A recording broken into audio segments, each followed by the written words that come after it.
Imagine você em um mundo totalmente caótico e destruído, e a causa dessa destruição fosse a sua filha.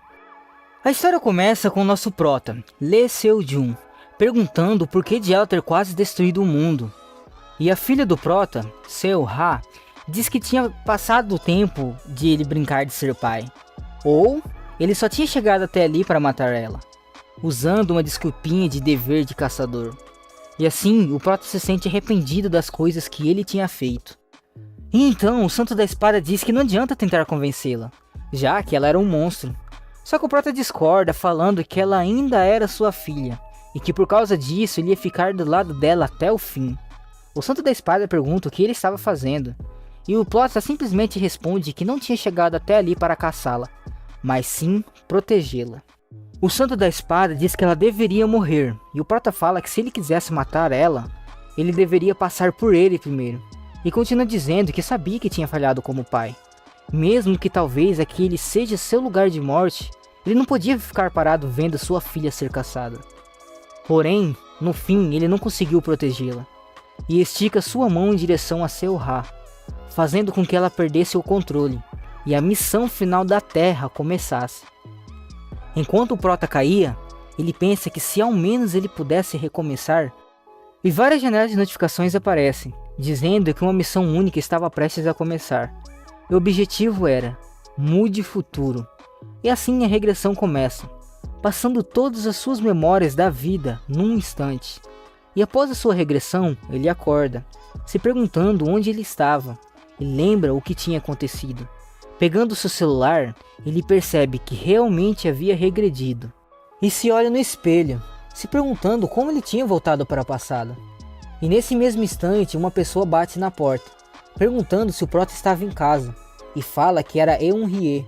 Assim, o prota corre até a porta, e quando ele abre, vê a sua ex-namorada, que apresenta sua filha, Seo-ha. E no mesmo momento, uma janela de notificação aparece, dizendo para que ele previna que Seo-ha tenha 5 infortúnios.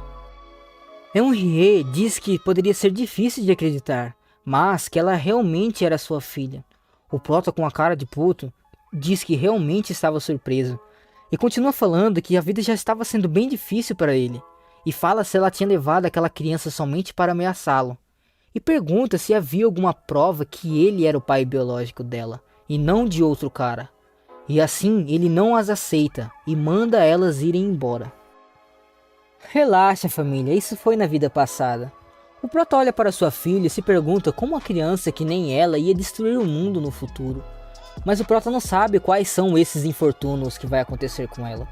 E percebe que nunca teve uma memória feliz, já que ele não só a não reconheceu, como também fez a Eun-hye cuidar da Seo-ha até morrer. E só depois daquilo que ele começou a cuidá-la. E depois que Eun-hye morreu, várias dívidas começaram a aparecer. E por isso o prota teve que trabalhar sem parar, fazendo assim Seo-ha ficar um ambiente solitário. E o motivo dela ter virado uma bruxa provavelmente foi o prota. Eun-hye percebe que o prota começa a ficar nervoso. E antes que ela pudesse falar alguma coisa, o prota diz que acredita que a menina seja filha dele. E pede para que elas entrem, já que elas devem ter andado bastante. E diz para Seo-ha que iria acompanhá-la, e isso tira um lindo sorriso dela. Dentro da casa, Eun-hye fica encabulada, dizendo que o prota tinha mudado, pois ele sempre foi bagunceiro e estava arrumando a casa, e ainda estava brincando com Seo-ha, mesmo sendo a primeira vez que a vê. E ela diz para o prota que ele realmente tinha amadurecido, já que antes ele tinha uma atitude de criança. Ele apenas responde que todos mudam com o tempo, e continua, perguntando do porquê ela ter escondido que estava grávida. E ela começa a explicar que o término deles tinha sido complicado, e que quando ela soube que estava grávida, o prota tinha ido ao exército. E diz que originalmente ela ia criar Seo-ha sozinha, mas que teve algumas coisas que não deram certo.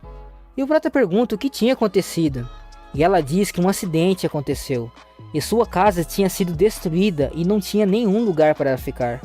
E continua falando que ela não ia pedir que ele assumisse a responsabilidade, já que foi ela que escolheu dar à luz a Seo-ha. E o prota pergunta do que ela precisava, e Eun-hye diz que ela só precisava de um tempo, pois não podia deixar Seo-ha num hotel. E quando ela ia falar sobre as despesas, o Prota corta ela e diz que ela pode fazer o que ela quiser. E diz que a casa dele não era tão espaçosa, mas que ia se livrar de algumas coisas que ele não precisava. E Eun-hye fica em choque, pois o Prota não era um homem que permitiria algo desse tipo. Ele era alguém delinquente e imaturo. E nesse momento o Prota chama Eun-hye e diz que aquilo que ele ia dizer poderia ser meio repentino. E então ele pergunta se eles deveriam se casar. E Eun-hye, em choque, pergunta o que diabos aconteceu nesse meio tempo que eles estavam separados. E o Prota percebe que ele tinha ido rápido demais, pois quem ia ser o doido de pedir a ex em casamento, após ela chegar com a menina dizendo que era sua filha. Mas se ele não falasse agora, poderia se arrepender. Apesar que agora ele tem o coração para consertar as coisas, o vazio que Eun-hye deixou na vida passada fez o Prota perceber o quão importante ela era. Eun-hye diz que ela só tinha ido até o Prota porque as coisas não estavam indo muito bem, não porque sentia algo por ele. E continua dizendo que ela é grata por ele ter deixado elas ficarem em sua casa, e que é melhor eles falarem sobre isso mais tarde. O Prota concorda, e ele já imaginava que ela ia responder isso.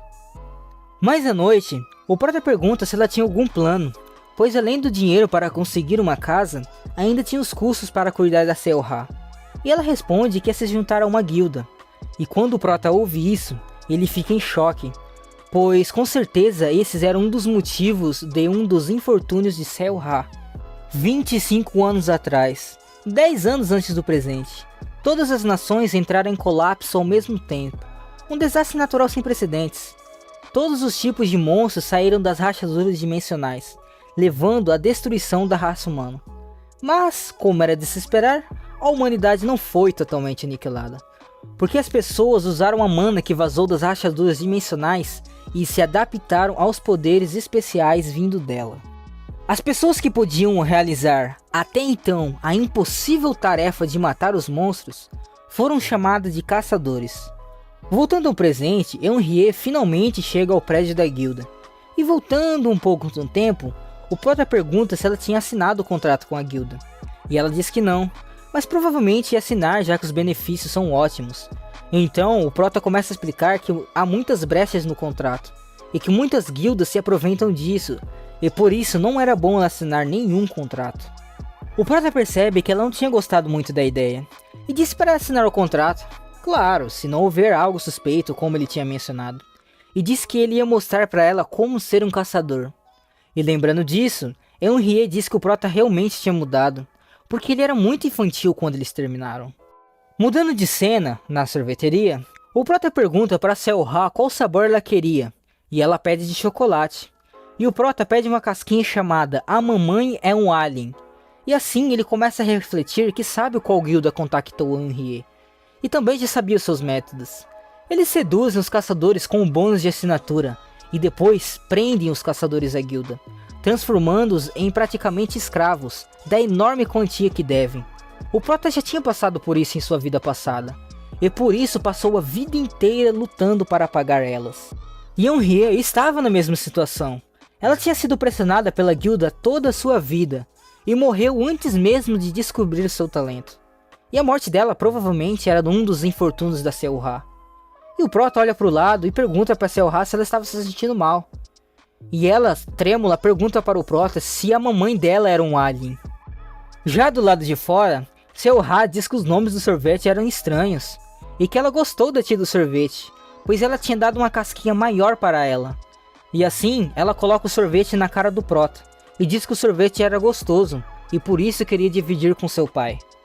E o Prota mal se lembra que Seo-ha o chamava de pai, por causa da quantidade de tempo que ele ficava em casa. Ele sempre deixava sozinha, até mesmo durante os momentos de mais necessidade de sua vida. A primeira e última vez que ela o chamou de pai, foi numa situação nada agradável. E só agora, quando ele voltou no tempo, que ele descobriu que ela gostava de sorvete. E isso só mostra o quanto ele foi um pai ruim na vida passada. E como passou muito pouco tempo com Seo-ha. E fora o objetivo de prevenir os infortúnios de Seo-ha, o Prota queria criar o máximo de memórias possíveis com ela. Porém, nem tudo são flores. Uma rachadura dimensional começa a surgir. Originalmente, eles calculavam a posição das rachaduras antes delas aparecerem, e os caçadores chegam ao local antes mesmo de elas se formarem. Mas aquela sirene significava que uma rachadura inesperada estava prestes a surgir. Enquanto o Prota fugia, o termo efeito borboleta veio à sua mente. Henriette, que nunca deixou ninguém cuidar da Seu-Ra, de repente a deixou sob seus cuidados, e uma rachadura inesperada se formou. E o Prota estava no meio de todas essas mudanças, pois ele tinha alterado o rumo das coisas. Mas ele não tinha feito nada tão grave ao ponto de causar uma rachadura. Do portal sai um monstro chamado Touro Cretense, e todos saem correndo do desespero.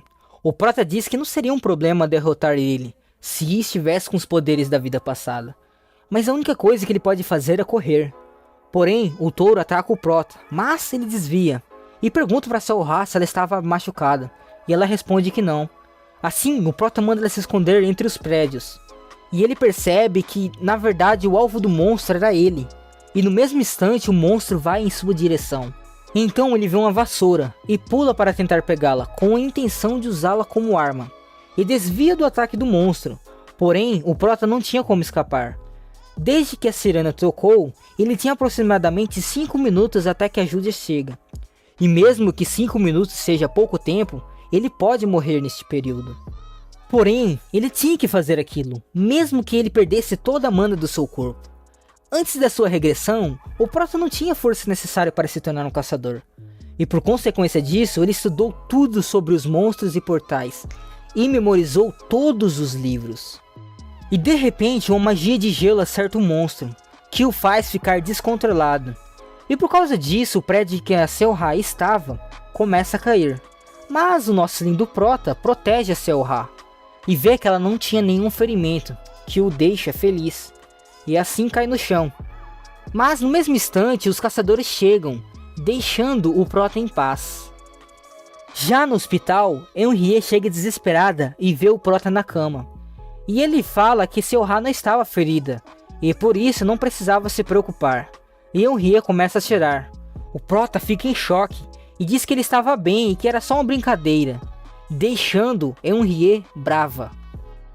Do lado de fora, o Prota fala que Seu-Ra deve ter ficado assustada pelo que aconteceu, e que queria perguntar algo para Henriette, pois quando o touro saiu, uma coisa estranha tinha acontecido. Um pilar de gelo de repente apareceu, e continua dizendo que acha que Seu-Ra tinha feito aquilo, e pede para Henriette olhar nos seus olhos, e dizer que aquilo não tinha sido ela a lançar aquele feitiço. Henriette pergunta para o Prota se ele guardaria segredo, e ele responde que sim, já que era sua filha. Ele jamais faria alguma coisa que a colocasse em perigo. E ela responde que confia nele, já que ele tinha confiado nela outra vez. Então ela pergunta para o Prota se ele lembra a razão pela qual ela tinha ido até ele. E que era por causa que tinha acontecido um acidente que destruiu a casa. Mas, na verdade, a razão foi a Seu-Ra. Tinha sido um resultado da perda do controle das suas emoções. Era tranquilo normalmente. Mas, se ela perdeu o controle, pode ser que a descubram e a leve para algum tipo de experimento. O Prota fala para ela ficar calma, pois ele ia proteger Seu-Ra com todas as suas forças. Então ela pergunta para o Prota se já passou alguma vez em sua cabeça que talvez ela não fosse sua filha. E ele apenas responde que ela era sua filha. E mesmo que não fosse, ele não ia discutir isso na frente dela. E Henriette diz que era verdade, e ele estava certo. Mudando de assunto, o Prota pergunta se tinha dado certo o lance da guilda. E ela disse que realmente havia muitas falhas no contrato, e que ameaçou encontrar outra guilda e foi embora. Só que ela disse isso sendo que não tinha sido chamado por nenhuma outra guilda. O Prota diz para ela ficar tranquila, pois ele ia ensinar sua técnica hiper secreta. No outro dia, eles param na frente de uma oficina, e Henriette pergunta o que eles estavam fazendo ali. O Prota diz que as oficinas localizadas no shopping são muito caras, e por isso precisa de um lugar mais barato. E dentro da oficina tinham vários equipamentos, como espadas, machados e arcos. Então o dono da oficina aparece, perguntando se eles estavam à procura de algo. O Prota olha e percebe que realmente estava no lugar certo. E lembra que na sua vida passada, uma pessoa se destacou. Um ferreiro que foi reconhecido como o maior no mundo inteiro, Kang Chiowi. Assim, o Prota se apresenta ao senhor, a Henriette também, e até mesmo Cell-Ha. E ele fica feliz e pergunta de que armas eles precisavam. O prota diz que ele precisava de uma lança. Eun-hye diz que não sabia, mas que ia dar uma olhada com qual arma ela se sentiria melhor. E o Sr. Kang diz que eles podiam olhar à vontade na loja. O prota percebe que Eun-hye estava em dúvida do que pegar. Ele se aproxima e oferece um arco. Ele diz que sente que o arco seria uma boa para ela. O Sr. Kang diz que ela pode pegar uma arma de treino para testar se quiser. Mas Eun-hye diz que não precisa, já que deve ter alguma razão para o prota ter recomendado isso a ela. Então, o Sr. Kang entrega a conta, e Eun-hye diz que era muito caro, e se ela soubesse que iam comprar armas, ela teria guardado um dinheiro. O prota diz para ela não se preocupar, pois ele pagaria a conta. Então, eles começam a discutir que eles deveriam guardar o dinheiro e comprar depois. E ouvindo isso, Cell-Ha diz que, se era tão caro assim, eles podiam cortar os lanchinhos dela para sobrar mais dinheiro. O prota lembra que Eun-hye disse que a Cell-Ha não expressa seus sentimentos e pensamentos. As pessoas falam que ela é gentil e atenciosa, mas para Eun-hye, ela age como alguém muito maduro para a idade dela. E que ela era assim porque provavelmente Eun-hye não tinha muito a oferecer. E ouvindo aquilo, o Sr. Kang pega o papel da mão do prota e dá um desconto especial, pois ele tinha gostado deles, principalmente por causa da Cell-Ha.